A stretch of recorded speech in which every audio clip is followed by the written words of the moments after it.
How to download and install Binance app on Android phone. Hey everyone, welcome back to the channel. In today's video, I'm going to show you how to easily download and install the Binance app on your Android device. So without further ado, let's get started. So start by opening the Google Play Store, and once you have opened that, simply tap on the search icon shown in the bottom right corner of the screen. From there, in the search bar, simply type Binance, and once you're done with that, simply tap on the search icon. And from the result, simply tap on the Binance. And once you do that, you will see the option to install. Simply tap on it. And after that, the download will start. And the download size may vary depending on updates. So make sure that you are connected with stable Wi-Fi or mobile data.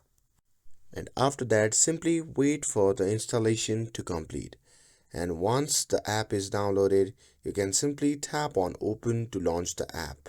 And if you already have a Binance account, from there you can simply log in with a credential, or even if you are new, you can simply create an account right from the app by following the on-screen prompts, and that's it.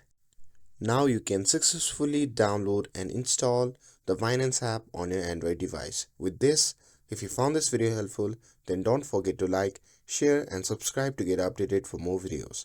Thanks for watching, and I'll see you in the next video.